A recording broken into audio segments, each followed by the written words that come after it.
hard work on the thigh. Yes. Dancing, like politics, is all about partnership. And at the Lib Dem conference this week, the question was, who were they going to tango with?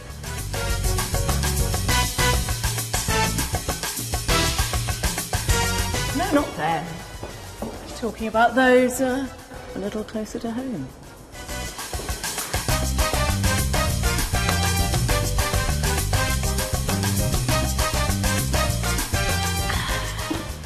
Yes, it was Vince Cable flirting with Labour this week.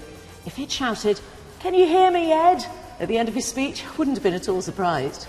He even threatened not to support his own leader on the economy. Come on, Ricky, talk then. Oh, no, really? This is tiring. But before you could say collective responsibility, he backed off from treading on Nick Clegg's toes.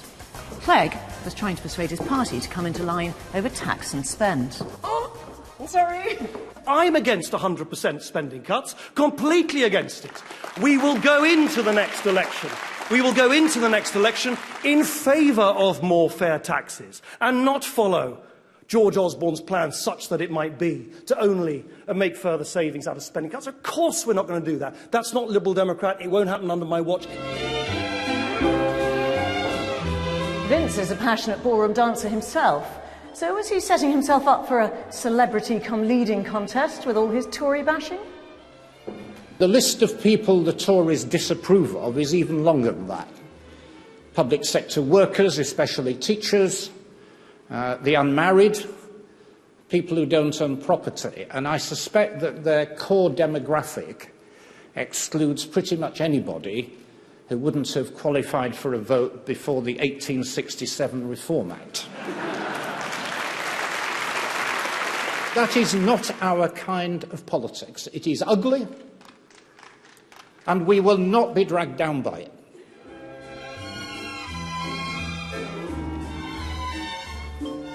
The speech was aimed at lefties, both inside his party and out, because most Lib Dem activists would much rather form a coalition with Labour after the next election, but their leader insists that's up to the voters.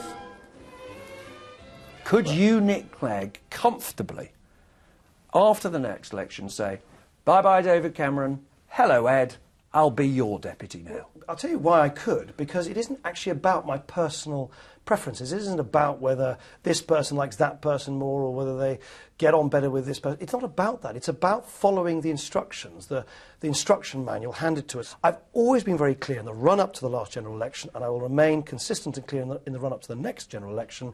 I will always seek to do what the British people have said to us politicians they want us to do. The Lib Dems could easily partner up with Labour. In fact, they find it a lot smoother than another two-step with the Tories, because Labour would love the mansion tax and their pro-EU stance. In fact, there's not all that much to choose between them. Clegg was boasting this week about how often he'd said no to the Tories, but where would he say no to Labour, I wonder? Inheritance tax cuts for millionaires? No. Bringing back O-levels and a two-tier education system? Nope.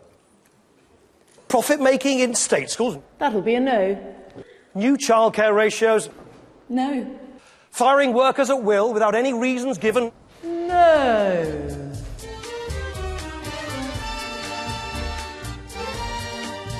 Broadly, it's been a pretty good week for the Lib Dems. A tasty new free school meals policy, his party coming into line, and of course the economic recovery has put a spring back in Clegg's step. But if you're going to praise the merits of coalition, does it really make sense to keep boasting about how many times you've tripped your partner up? I don't think so. Can't compete with that.